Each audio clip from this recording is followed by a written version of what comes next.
퇴근길에 좋은 파트너 YTN 뉴스 FM 뉴스 정면 승부.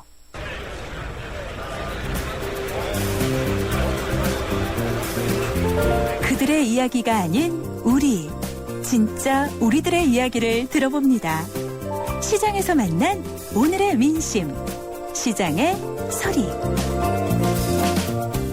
안녕하세요. 신촌의 옷을 사러 온 손은경입니다. 우선은 가족 잃은 슬픔이라는 거는 어느 누구도 알 수가 없는 거기 때문에 적극적으로 진행돼야 될 것 같고요. 취지도 되게 좋은 것 같고, 북한에서 근데 이걸 가지고 정치적으로 이용하지 않고 인도적으로 좀 처리를 잘 해줬으면 좋겠다는 마음이 있습니다. 그만큼 저희가 협상을 잘해야 되겠다고도 생각을 하고요. 생산 확인이나 아니면 서신 교환이나 화상 상봉만 하더라도 가족들은 안심이 되니까 그것 자체만으로도 의미가 있는 것 같아요. 가족이랑 며칠만 떨어지고 가족이 아프기만 해도 마음이 아픈데 평생 동안 하늘 안고 사신 분들이기 때문에 얼굴이나마 볼 수 있다고 한다면, 그리고 우선 고령이 많다고 하시니까 거동도 어려우실 거고 얼굴이라도 보면 한이 조금은 응어리가 풀리지 않을까 싶습니다.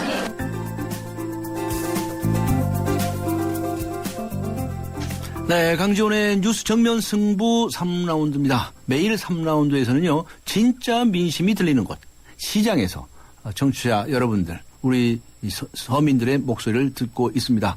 오늘 시장의 소리는요, 신촌에 옷을 사러 나오신 손은경 씨의 의견을 들어보았습니다.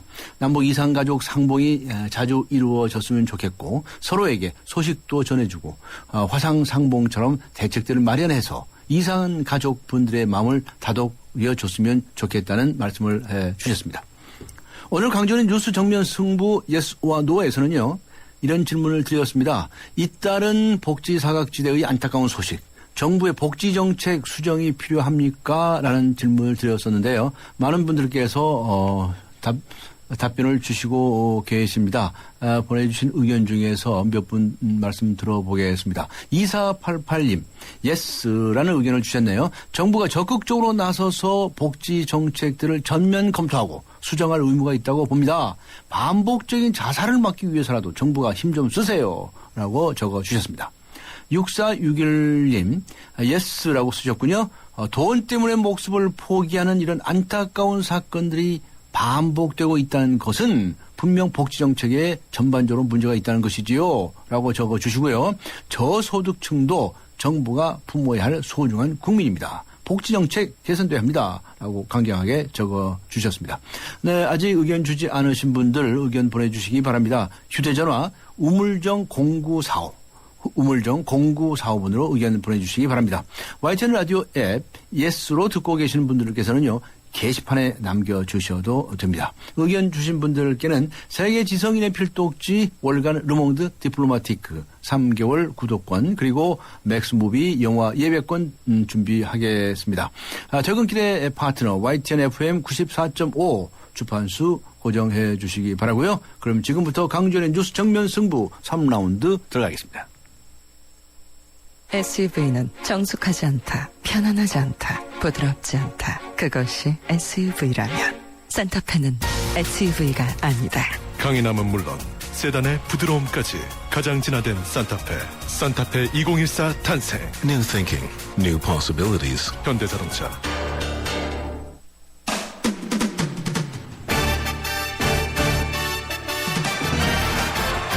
네, 강조의 뉴스 전면 승부 스포츠 소식 듣고 가겠습니다. 일간 스포츠의 이은경 기자 연결합니다. 안녕하세요. 네, 안녕하세요. 네. 브라질 월드컵이 6월 13일에 개막합니까? 그렇죠? 네, 한국 시간으로는 6월 13일 새벽이고요. 네. 현지 시간으로는 6월 12일에 개막합니다. 그렇군요. 그러니까 이제 한 100일 남았네요. 네, 오늘로써 이제 꼭 그 100일, D-100일이 바로 오늘인데요. 한국 축구 대표팀이 한국 시간으로는 일단 내일 새벽 2시부터 네. 그리스하고 원정 평가전을 치를 예정인데요. 네. 이제 본격적인 브라질 월드컵 본선 준비를 할 시간이 됐습니다. 네. 그리스전을 마친 후 이제 그 다음 평가전은 5월 28일 홈 한국에서 치르는 튀니지와의 평가전인데요. 네. 이 경기가 이제 브라질 출정식을 겸해서 열리기 때문에 이 그리스전 내일 새벽에 열리는 이 경기를 기점으로 최종 엔트리 23명의 윤곽이 정해진다고 봐야 됩니다. 네. 최종 엔트리는 5월 29일, 그러니까 튀니지전 바로 다음 날에 발표할 예정이기 때문에요.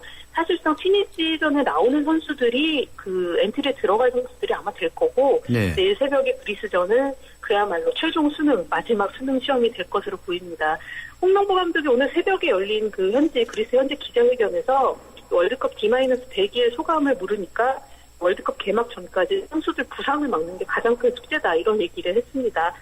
감독 입장에서야 뭐 당연한 얘기고요. 특히나 지금 그리스전에 소집됐던 수비수 차두리, 또 황석호, 곽태휘 선수가 모두 다 부상으로 이번 그리스전에 나오질 못했거든요. 그렇군요. 그래서 홍 감독이 더더욱 부상 걱정을 하고 있고요. 네. 한편 그 한국하고 함께 H조에 속해 있는 러시아가 한국 시간 오늘 밤 11시부터 아르메니아 평가전을 하고요. 네. 또 다른 H조의 알제리는 내일 새벽 2시부터 홈에서 슬로베니아, 그리고 벨기에는 내일 새벽 4시 45분부터 이 홈에서 코트디부아를 하고 평가전을 합니다. 네, 그렇군요. 우리 선수들은 이제 이 부상만 좀 조심하면 좋을 것 같은데, 그죠? 네. 예. 저 여자 컬링 주니어 대표팀이 말이죠. 세계 선수권 대회에서 결승에 올랐다는 거 아닙니까? 이거 처음 있는 일 아닙니까?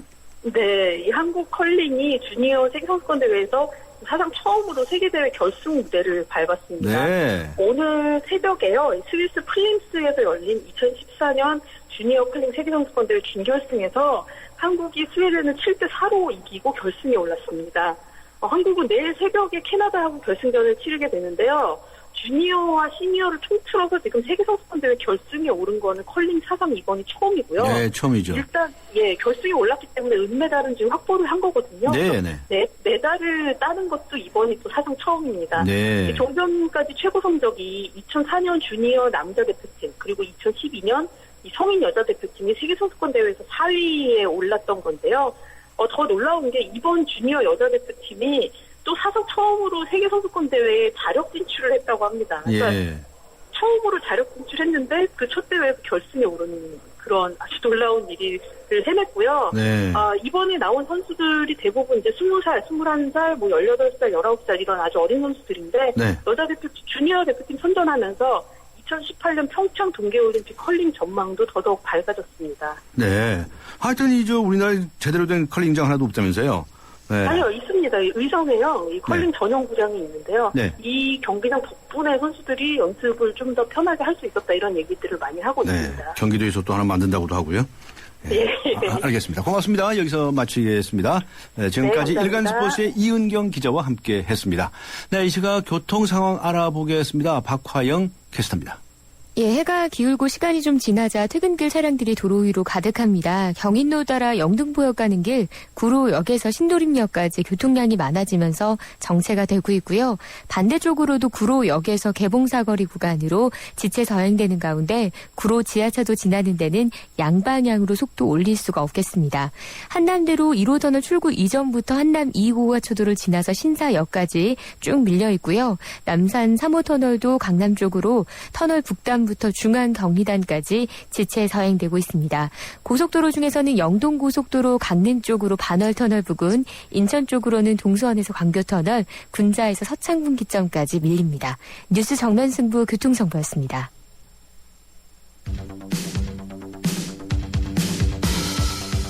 퇴근길을 함께하는 냉철하고 따뜻한 뉴스 정면승부. 뉴스 정면승부는 여러분의 참여를 기다립니다.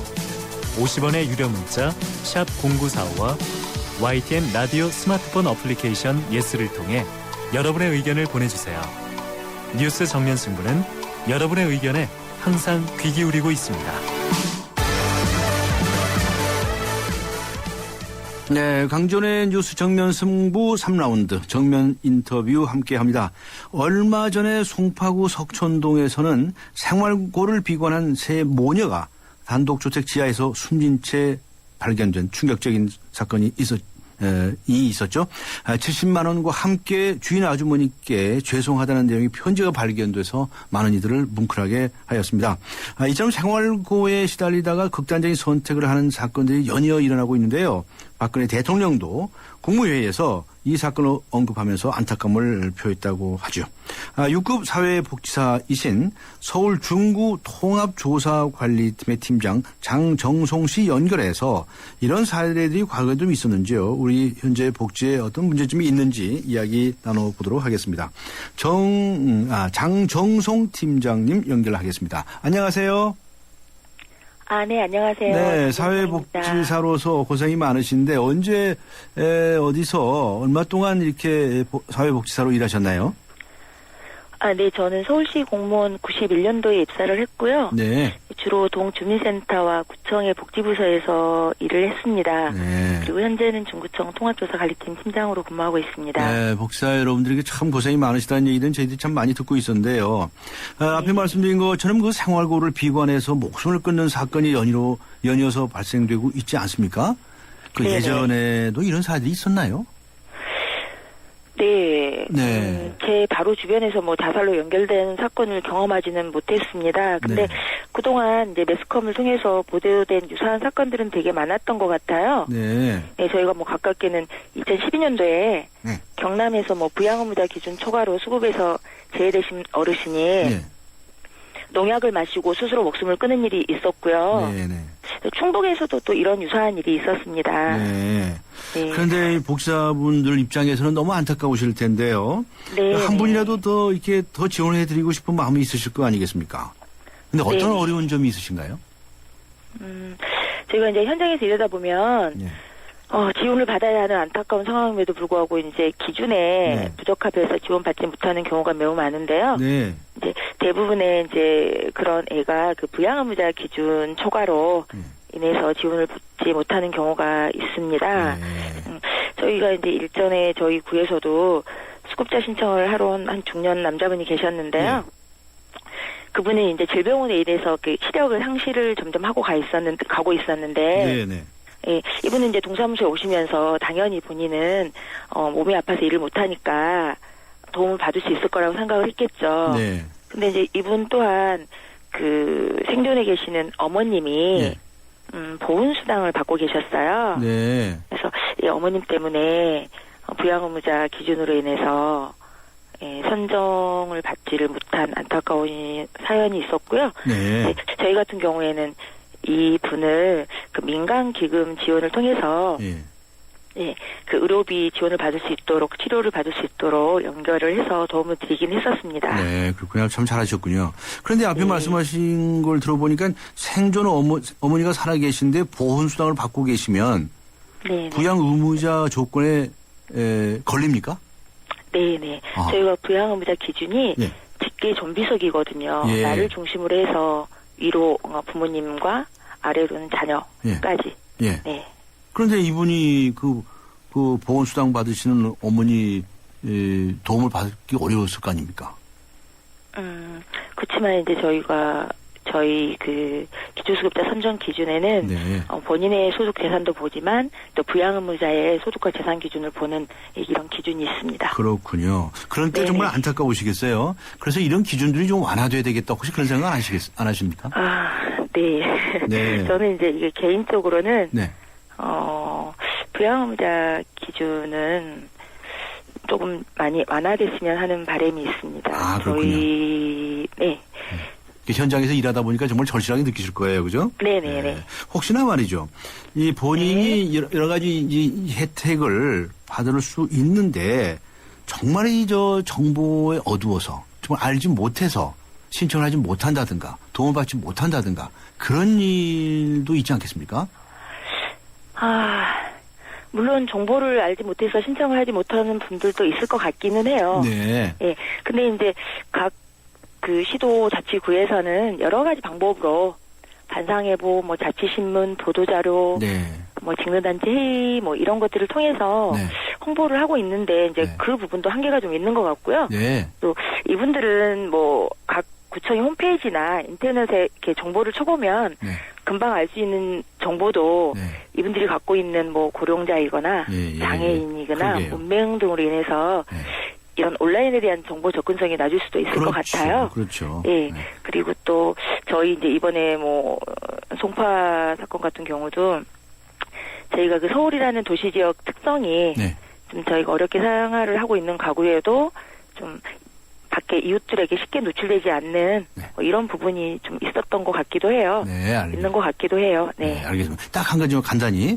지금도 네. 이렇게 어려운 상황에 처해 계신 분이 있으실 텐데 그분들에게 이렇게 하세요라고 말씀해 주실 게 있을 것 같아요. 아, 어떤 분들?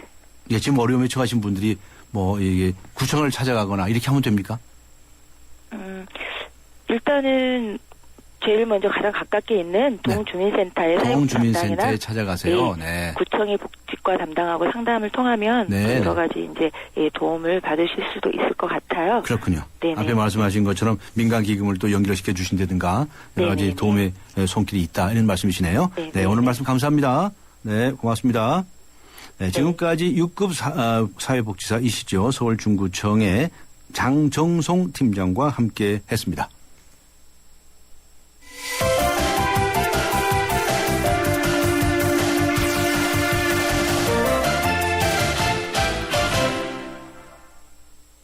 이어서 현재 우리나라의 복지 행정의 상황 그리고 문제점에 대해서 짚어보고요. 해결 방안에 관해서도 알아보겠습니다. 보건사회연구원의 김민권 박사 전화로 연결하겠습니다. 김민권 박사, 안녕하세요.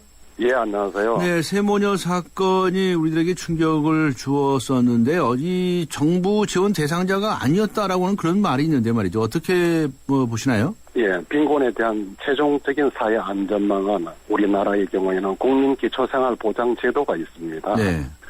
이 국민기초보장제도에서 급여를 받을 수 있는 조건이 되려면은 일단은 자기 소득 인정액이라는 개념이 있는데요. 네. 이거는 소득과 재산을 동시에 고려한 개념입니다. 네. 요 소득 인정액이 최저생계비보다 적어야 되고 예. 부양 의무자 기준을 충족을 해야 됩니다. 예. 그런데 아마 이분들은 아마 신청한 그 기록이 없다는 걸로 보면은 신청을 하지 아예 않은 것으로 예. 밝혀지고 있습니다. 네. 신청을 안 했다고는 하는데 만일 예. 신청을 했다고 한다면 이제 그 기준에 해당하느냐 하는 것에 관해서 궁금해하시는 분들이 많거든요. 아마 그분들 제가 신문에 읽은 걸로 보면은 예. 어머니께서 일을 하시고 두 딸은 전혀 뭐 일을 못하는 그런 상황이었다고 보면은 소득이 최저생계비보다 낮은 이 부분은 분명히 충족했을 것이고 두 번째는 부양의무자 기준이 충족 여부를 우리가 살펴봐야 되는데 부양의무자 기준이라는 것은 그러니까 부모나 직계 일촌간을 지금 부양의무자 범위로 보고 있습니다. 네. 그래서 만약에 부모가 안 계시거나 뭐 두 딸도 결혼 안 했기 때문에 부양의무자 기준도 아마 충족을 했을 것 같은데 네. 그러니까 소득도 부양의무자 기준도 충족했을 것 같은데 이분들이 신청을 안 했다는 것은 저희 어떤 그 공공전달책의 어떤 문제점이 아닌가. 무슨 네. 말씀이냐 하면은 우리가 반드시 신청해야만이 신청주의로 채택하고 있지만은 예. 신청하지 않았지만은 정말로 어려운 사람들을 발굴해서 국가가 적극적으로 보장을 해주는 이런 어떤 체계에서는 좀 미흡하지 않나 하는 그런 생각이 듭니다. 네, 그러니까 이제 지원 그런 분들이 계실지 모르기 때문에 어떻게 이제 현상을 잘 파악을 해서 직접 찾아가서 이렇게 지원을 해줄 수 있는 방법이 없겠냐 그런 점에서 좀 미흡하다라고 지적을 하시는 거로군요. 예, 그렇습니다. 그런데 이제 그런 역할을 일선에서는 사회복지 전담 공무원들이 하고 있습니다. 예. 그런데 이 사회복지 전담 공무원들은 전 부처에서 내려오는 복지 업무를 혼자서 다 담당을 하고 있거든요. 이분들이. 현실적으로는 굉장히 어려움이 많다 이런 말씀하시는 거죠? 예, 소위 뭐 깔때기 현상이라고 그러죠. 네. 그런 많은 일을 처리하다 보니까 행정적인 업무 처리하기도 너무 이제 힘들기 때문에 현실에서는 찾아가는 복지라는 것은 아직은 좀 힘든 상황으로 네. 그렇게 나타나고 있습니다. 틈새 빈곤층을 지원하겠다라고 하는데 말이죠. 이거 설명 좀 해주시죠.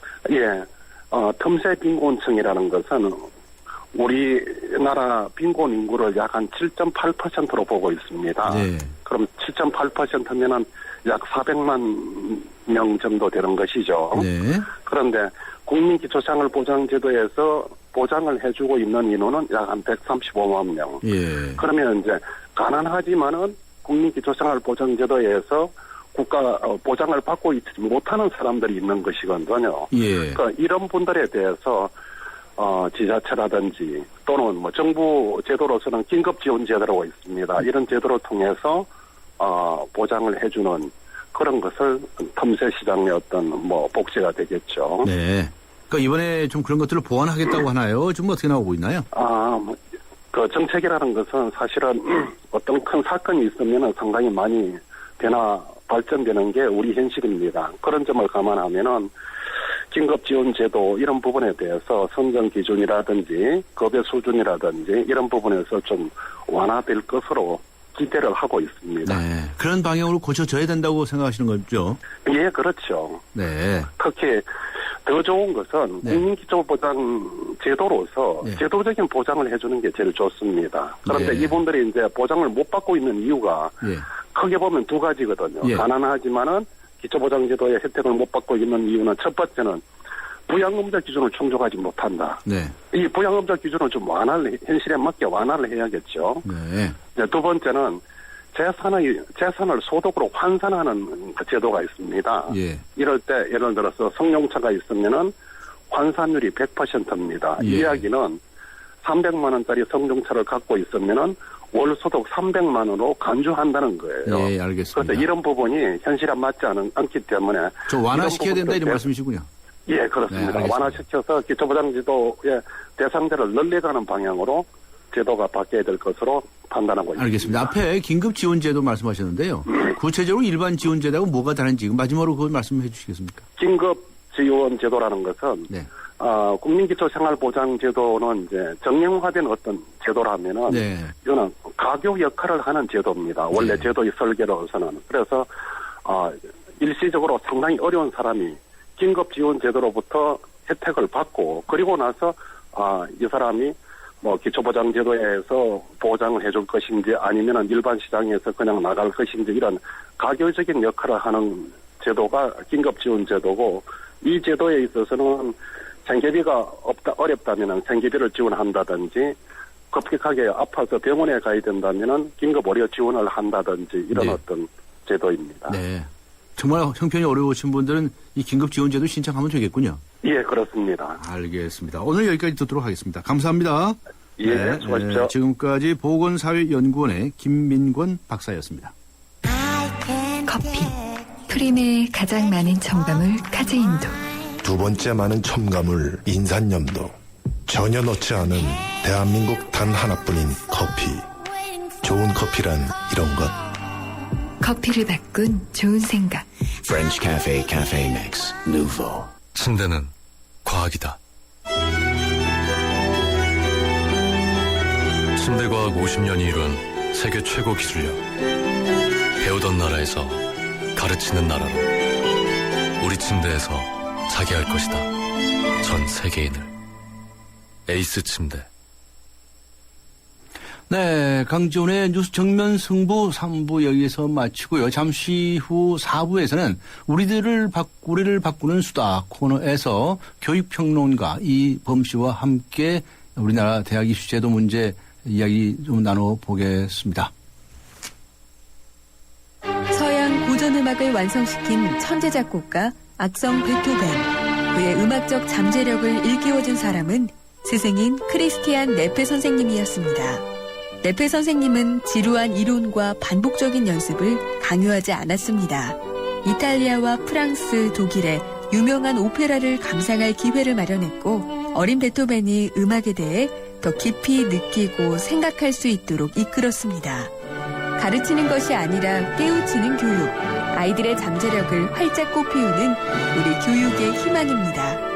이 캠페인은 I am the key, 눈높이 대교와 함께합니다. 엄마, 간병인이 없어도 환자를 돌봐주는 병원이 있다고요? 환자 안심병원은 전문 간호사가 간병 서비스를 24시간 전담하여 환자에겐 빠른 쾌유를, 환자 가족들에겐 간병에 대한 부담을 덜어드리고 있습니다.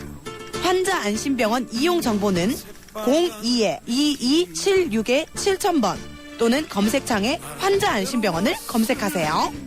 먹고 사는 걱정 덜어주는 민생 안심 정보 모르면 안 돼요.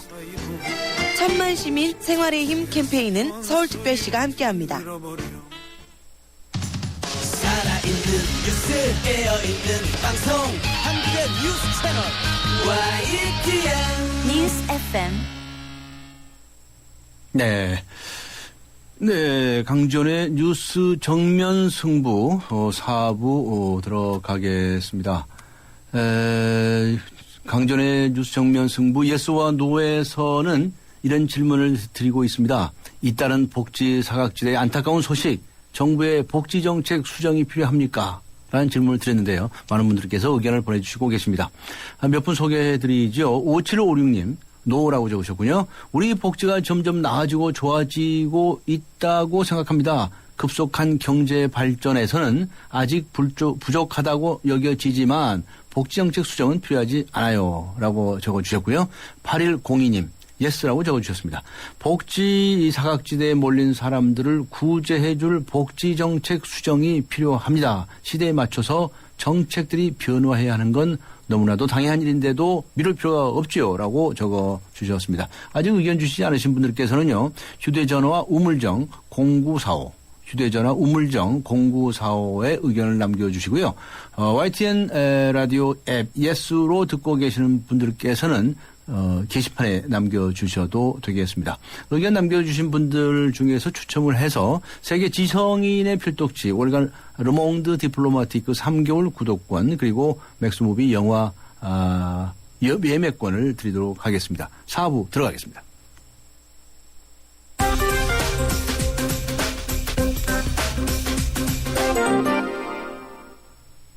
네, 경제 뉴스 들어보도록 하겠습니다. 머니투데이의 김태훈 기자 연결합니다. 안녕하세요. 네, 안녕하세요. 지난달이었죠. 임대소득, 월세, 이런데 세금을 매기는 대책이 발표되지 않았었습니까? 네. 그런데 집주인들이 월세를 받는 입장에서 무슨 세금이냐. 그래서 이제 반발이 좀 커졌던 거로 알고 있는데 정부가 보완책을 내놨죠? 네, 그렇습니다. 은퇴자 중에 임대소득을 주 수입으로 삼고 있는 분들에게는 세금이 부담이 될 수 있다는 점을 고려했는데요. 네. 2주택자이면서 연 임대소득 2천만 원 이하인 집주인에게는 내년까지 세금을 유예해 주기로 했습니다. 네. 또 2016년부터 세금을 부과하더라도 비용으로 인정하는 범위를 넓혀서 세 부담을 완화해 주기로 했습니다. 2주택 이상 보유자가 136만 명 정도 되는데 네. 이 중 30%가량이 은퇴자라고 합니다. 네. 따라서 이번 조치로 상당수의 은퇴자들의 세 부담이 줄어들 것으로 보입니다. 네. 그렇군요. 이달부터 국내 대기업들이 말이죠. 상반기 대졸 신입사원을 공개 채용을 시작한다고 하는데 어떤 내용입니까?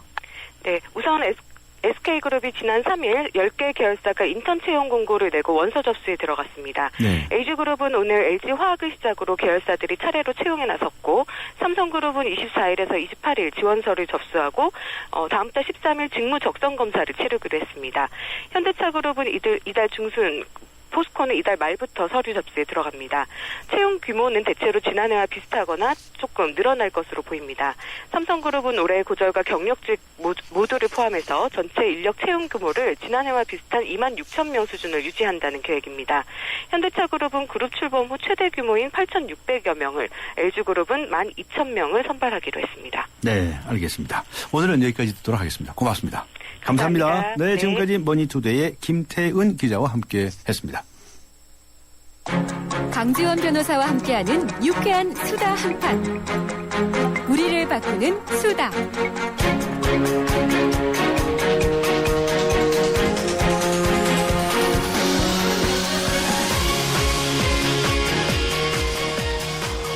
네, 우리를 바꾸는 수다. 강전의 뉴스 정면 승부 4부에서 우리를 바꾸는 수다를 보내드립니다. 수다 떠는 시간이거든요. 네. 오늘은 대학 입시 제도에 관해서 교육평론가 이범 씨와 함께 하겠습니다. 안녕하세요. 예, 안녕하십니까. 수다 잘 떠십니까? 여자분들만 수다 떠는 게 아닌 것 같더라고요. 저는 이렇게 수다를 떠는 편은 아니고요. 네. 예, 우리들의 수다가 세상을 바꿀 수 있습니다. 오늘 이제 대한민국의 이 입시 교육 제도에 관해서 이야기를 좀 해보고 싶은데 도대체가 어떻습니까? 대한민국 대학교 그리고 대학교 입시 제도 이거 괜찮은 겁니까? 이거 한마디로 말하면 이제 우리나라 대입 제도가 좀 누더기에 가까운 누더기다. 네. 사실 이제 국가가 요구하는 이게 이제 수능이죠. 네. 국가가 이제 뭔가 선발 도구로 관리해야 된다 해서 나오는 게 수능이고 대학의 자율권을 좀 존중해서 좀 문을 열어준 게 이제 논술이라든지 네. 입학사정관제 이런 거고요. 또 이제 고등학교 공교육 정상화에 기여하기 위해서 내신을 반영해야 된다. 네. 그러니까 이제 뭐 수능, 논술, 입학사정관제, 내신 이런 것들이 이제 다 혼합되어 있는 거죠. 네. 그래서 이 완전히 뒤범벅이 돼 있는데 네. 거기다가 이제 문제를 더 가중시키는 게 우리나라 지금 선발제도는 미국을 좀 많이 따라가서 바뀌었습니다. 네. 이를테면 이제 수능이라는 것도 미국의 이제 그 SAT라는 시험의 문제 유형을 많이 이제 참조해서 만든 것이고요. 네. 요즘 얘기되는 입학사정관제도 미국 제도인데 네. 이렇게 이제 대입 선발 제도는 미국화가 많이 됐는데요. 학교 제도는 일본식입니다, 이게. 네. 그러니까 학교 제도는 일본식이다. 예, 학교 제도는 일본식이고 대입 제도는 미국식이고. 네. 이게 잘 안 맞습니다, 이게. 그래요? 예. 그러면 학교 제도가 일본식이면 그 경우에 대학 입시 제도는 어떤 거고? 학교 제도가 미국식이면 거기에 맞는 입시 제도는 어떤 거고? 뭐 어떻게 되는 거예요? 이를테면 이제 우리 학교 제도를 보면 이 교사들의 어떤 자율성이나 다양한 교육을 이제 할 수 있는 어떤 권한 이런 것들이 사실 굉장히 제약도 있거든요. 네, 네, 네. 이게 이제 우리 근대 교육의 시작이 사실은 이제 일제 강점기 시작됐잖아요. 네. 이제 거기서부터 이제 유래하는 건데 미국은 그렇지 않죠. 미국은 사실 국가 수준의 교육과정 이런 것 자체가 사실상 없는 나라입니다. 예. 그래서 이제 지역별로 또는 학교별로 굉장히 이제 차이도 있고 뭐 이제 부시 행정부 이후에 이제 이런 걸 좀 조절해 보려고 이제 많이 노력은 하고 있지만 하여튼 우리나라에 비해서 훨씬 다양한 교육이 이루어지는 나라죠. 네. 그래서 많은 학부모들이 아직도 그런 걸 모르시는데 이를테면 우리나라 수능에 수능 국어나 영어 시험에 교과서에서 출제되는 지문이 거의 없습니다. 어디서 나와요, 그러면? 그러니까 이제 미국식 제도죠. 미국은 국정교과서 이런 제도 자체가 없거든요. 네, 네. 그러니까 이제 뭐 어느 문헌에서나 그것을 자료 삼아서 문제를 출제할 수 있는 것이죠. 근데 이제 우리나라는 이제 국정교과서 시대에 이제 이를테면 학력고사, 대학력고사를 이제 치렀다가 이제 수능으로 바뀌면서 교과서 밖에서 잔뜩 출제를 하는 이 수능 제도로 이제 바뀐 겁니다. 이게 이제 미국화된 어떤 이제 단면인 거죠. 네. 또 이제 일본식 학교 제도나 교육 제도가 대개 이제 어떤 지식을 전수하는 뭐 교사가 가지고 있는 또는 교과서에 나온 지식을 이제 학생들이 그대로 이제 물려받는 이런 것을 이제 중심을 두고 있는데 미국식 제도는 이제 어떤 일반적인 능력이나 역량, 그러니까 이를테면 이제 독해력이라든지 추론 능력이라든지 뭐 논증 능력이라든지 이런 그 역자로 이제 이 대표되는 이런 것들이 있는데 이런 것들을 측정하는 좀 더 이제 초점을 맞춥니다. 네. 그래서 하여튼 전체적으로 그 학교 교육하고 대학 입시가 좀 잘 안 맞는 이런 나라의 대표적인 예가 우리나라라고 할 수 있습니다. 그 우리나라 학생들 어떻게 해야 됩니까? 그러니까 네? 우리나라 학생들이 우리 뭐 어떻게 하라고 이렇게 복잡하게 만들어놨답니까? 그러니까 이제 대표적인 이제 대학 가려면 대표적인 요소가 이제 수능, 내신, 논술이잖아요. 예. 이게 다 제각기예요, 완전히. 다 제각기로. 예.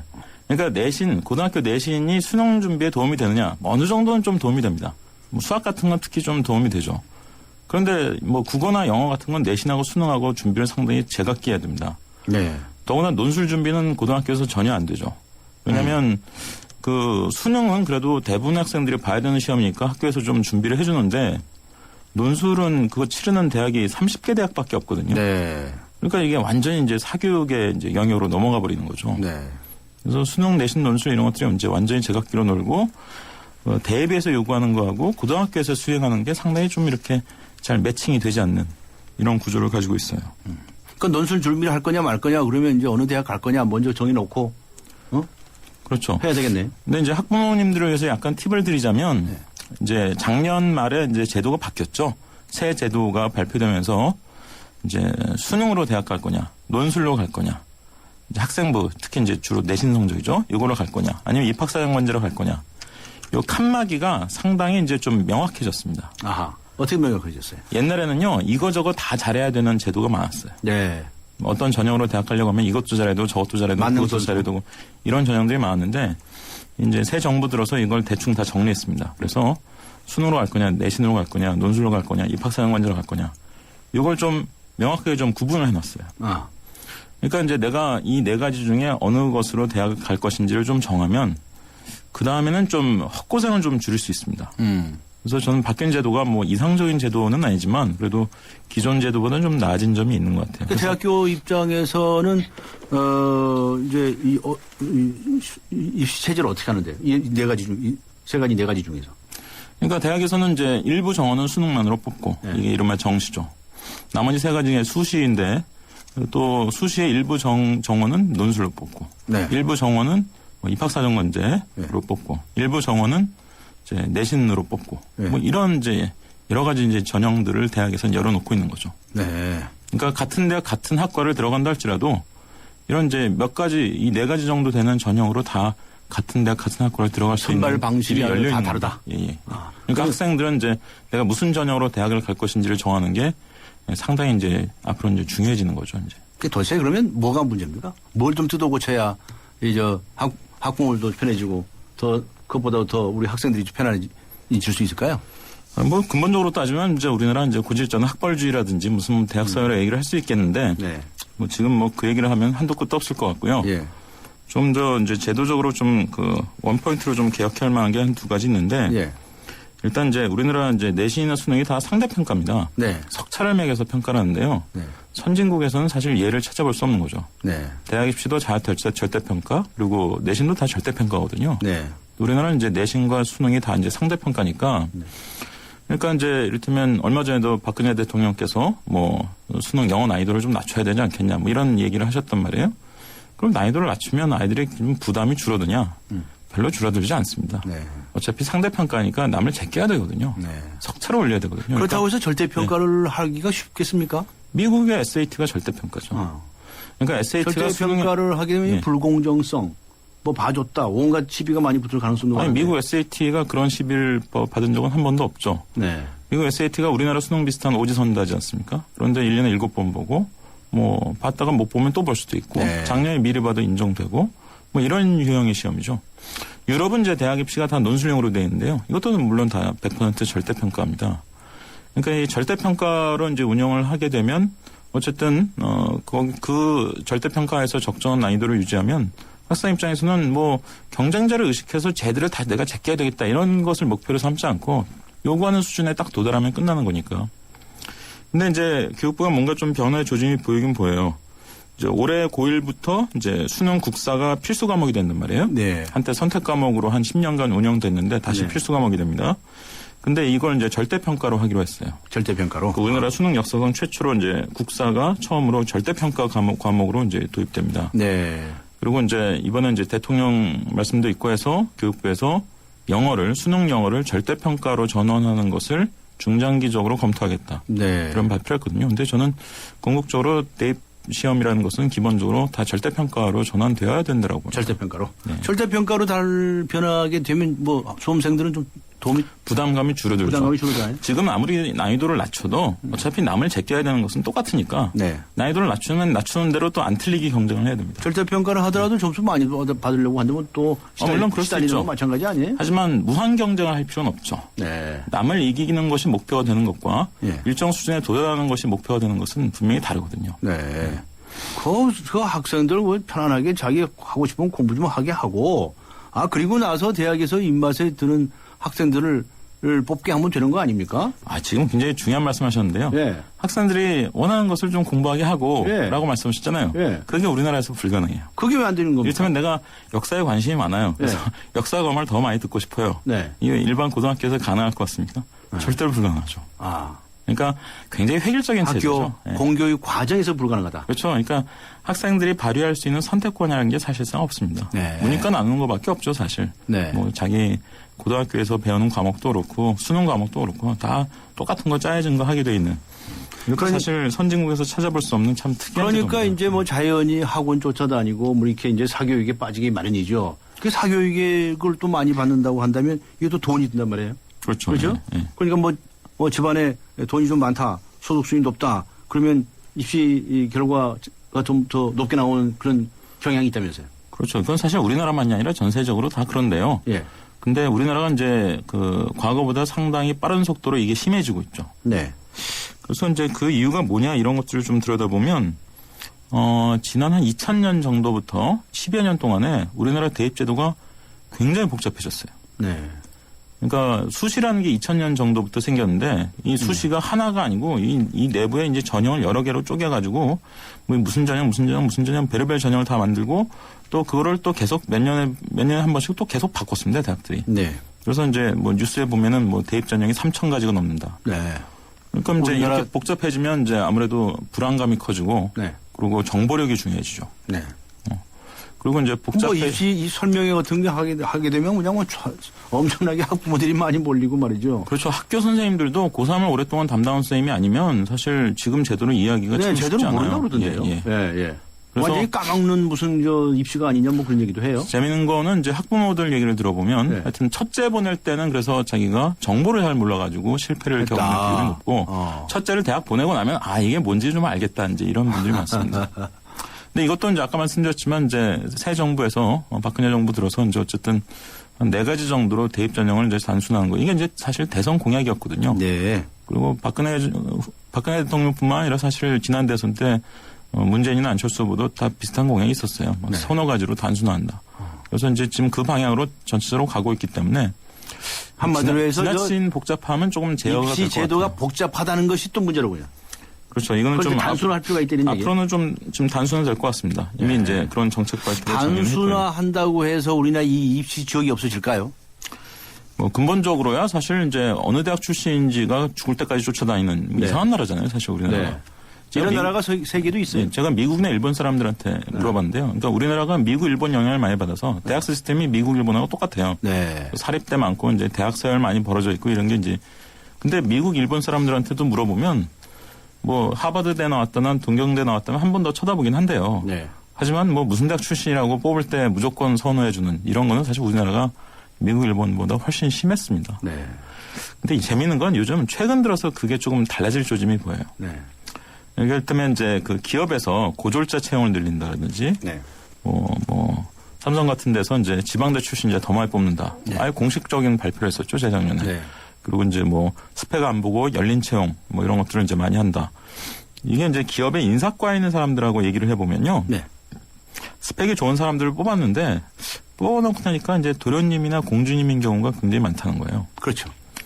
그리고 사실 이제 우리나라 이제 산업이 성장하면서 정부에 대한 의존도가 줄어들었거든요, 전체적으로. 네. 근데 정부하고 관계가 중요해지면 정부하고 친하게 지내야 되니까. 근데 우리나라는 이제 고시제도 이런 게 있으니까 정부의 요직을 다 이제 스카이 출신들이 점하고 있단 말이에요. 네. 그러니까 이제 기업에서도 이제 스카이 출신들을 뽑아서 이제 친하게 지내야 될 이런 필요가 이제 컸는데 요즘은 이제 사실 세상이 좀 달라졌다. 그렇죠. 세상이 달라져서 정부에 대한 의존도가 이제 기업들이 떨어지니까 그러니까 이제 굳이 스카이 출신을 기업들에서 뭐 뽑고 이렇게 배치하지 않아도 되는 거죠. 작년 말에 삼성그룹에서 사장 승진자가 8명 있었거든요. 네. 스카이 출신이 몇 명인지 아세요? 몇 명이었습니까? 1명이었습니다. 1명. 예. 그러니까 기업의 어떤 객관적인 여건이나 상황에서는 뭔가 분명히 그 변화의 조짐이 보이는 것 같아요. 네. IMF 때 여러 재벌들이 문 닫지 않았습니까? 예. 네. 그때 문 닫은 재벌 기업에 그 임원진들 그 스카이 출신이 제일 많았다는 거 아닙니까? 그때만 해도 압도적이었죠. 근데 네. 최근만 해도 제가 얼마 전에 모 재벌 그룹의 그 인사 담당자를 만났는데 최근에 그 임원 승진을 대폭시켰대요. 네. 스카이 출신이 10%도 안 된다라고. 네. 그런데 지금 기업이 변화하고 있다는 말씀은 정말 반가운 소식인데 그런 것들이 대학 교육에도 영향을 미치고 또 대학 입시에도 영향을 미치고 더 나아가서는 중고등학교 교육에도 영향을 미쳐야 되는 거 아닙니까? 당연히 그렇죠. 그 방향이 바람직하다. 그게 이제 시간이 걸리는 거죠. 네. 시간이 걸리고. 시간이 걸리다니요. 지금 바쁜데 언제까지 기다릴 겁니까? 그거 빨리빨리 해야지. 그리고 학부모들은 자기 살아온 인생에 비춰서 아이를 키우거든요. 그게 우리 학부모들 생각 잘못하는 거 아닙니까? 그러니까 과거의 기준으로 아이들을 키우니까 제가 참 재밌는 일이 최근 들어서 이제 몇 년 동안 가을이 되면요. 저한테 전화하는 애들이 있어요. 중3 애들이 전화를 해요. 제 전화번호 알아가지고.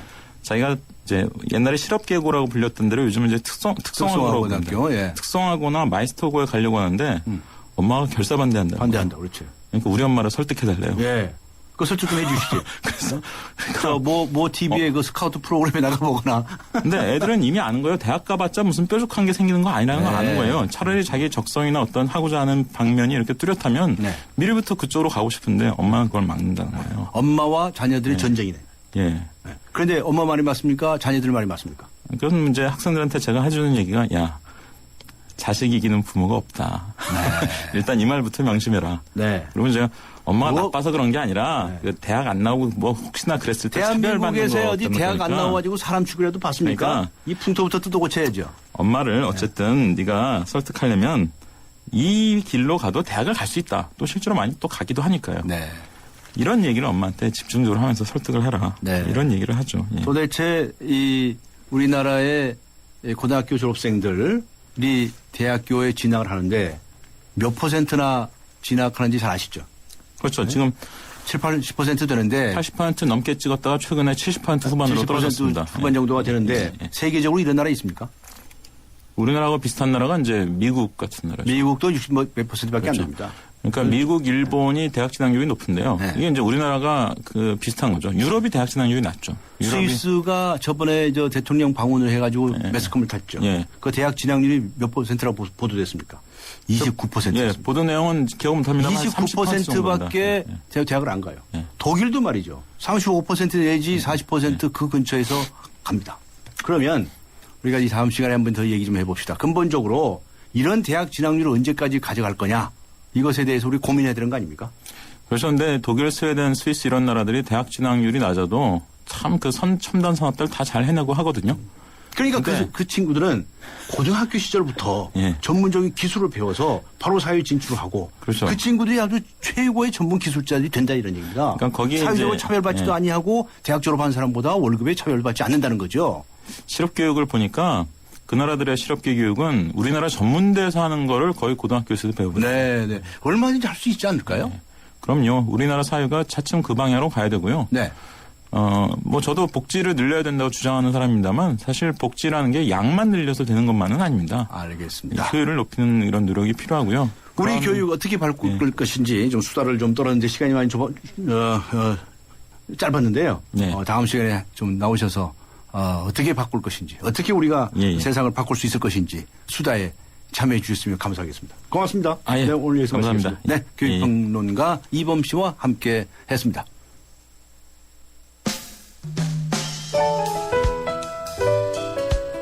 네, 강지원의 뉴스 정면 승부 예스와 노에서는요, 잇따른 복지 사각지대의 안타까운 소식, 정부의 복지 정책 수정이 필요합니까? 라는 질문을 드렸었는데요. 정확한 여론조사는 아닙니다. 오해하지는 마시기 바라고요. 저희들에게 의견 주신 분들을 집계해본 결과 예스와 노의 비율은 9대1로 나타났네요. 뭔가 좀 수정해라 하는 말씀들이 많았던 것으로 보여집니다. 안타까운 사건들이 반복적으로 일어나는 것, 이거 안 되죠. 변화가 있기를 기대합니다. 네, 오늘 의견 주신 분들께 감사의 말씀을 드리면서 오늘 순서 여기서 마치겠습니다. 지금까지 프로듀서 신아람, 기술감독 안홍진, 신동해, 작가 강정선임, 강혜은, 그리고 진행의 강지훈이었습니다. 여러분 고맙습니다.